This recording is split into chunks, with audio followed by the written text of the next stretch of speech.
नमस्ते एवरीवन। आज मैं इंडिया के एंशिएंट पास्ट की गहराइयों में जा रहा हूँ।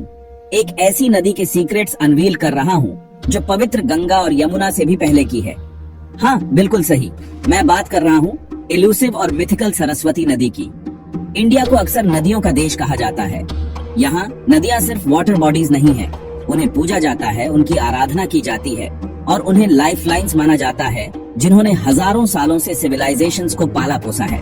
जब हम इंडिया की सबसे पुरानी नदियों के बारे में सोचते हैं तो गंगा और यमुना का नाम शायद दिमाग में आता होगा, लेकिन रुको जरा, एक नदी है जो इनसे भी पुरानी और ज्यादा मिस्टीरियस है, सरस्वती।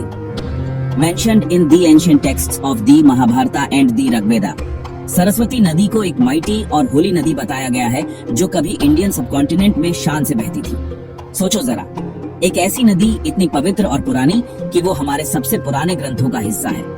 लेकिन यहाँ एक ट्विस्ट है, आपको सरस्वती किसी भी मॉडर्न मैप पर नहीं दिखेगी। रिपोर्ट्स के अनुसार सरस्वती नदी सैकड़ों साल पहले अर्थ की सरफेस से गायब हो गई, लेकिन इसका पानी बस गायब नहीं हुआ, वो अंडरग्राउंड चला गया, एक हिडन सबटेरेनियन फ्लो बनाते हुए जो आज भी मौजूद है। फैसिनेटिंग है ना? वैदिक स्क्रिप्चर्स हमें बताते हैं कि ये नदी पुष्कर के ब्रह्म सरोवर से निकली थी। बहुत लोगों ने सरस्वती के बारे में सुना है, लेकिन देखा बहुत कम लोगों ने है। परंपरा के अनुसार गंगा, यमुना और जमीन के नीचे बहती सरस्वती का संगम प्रयागराज में होता है, जिसे त्रिवेणी संगम कहते हैं। ये जगह इतनी पवित्र है कि दुनिया भर से लाखों तीर्थयात्री यहाँ आते हैं। तो इतनी इम्पोर्टेंट नदी गायब क्यों हो गई? कुछ स्कॉलर्स का मानना है कि यह टेक्टोनिक शिफ्ट्स और क्लाइमेटिक चेंजेस की वजह से हुआ। एंशिएंट रिवर बेड्स और सैटेलाइट इमेजरी ने इस महान नदी के रास्ते के सबूत दिए हैं। क्या यह माइंड ब्लोइंग नहीं है कि मॉडर्न साइंस हमारे एंशिएंट पास्ट के मिस्ट्रीज को सुलझाने में हेल्प कर रही है?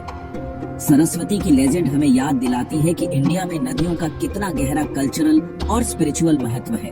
वो सिर्फ पानी का सोर्स नहीं है, बल्कि हिस्ट्री, ट्रेडिशन और डिवाइन एनर्जी की वाहक है। चाहे सरस्वती कभी फिर से सरफेस पर आए या जमीन के नीचे ही छुपी रहे, उसकी लेगेसी हमारे दिलों और दिमागों में बहती रहेगी। Thanks for joining me on this journey through time.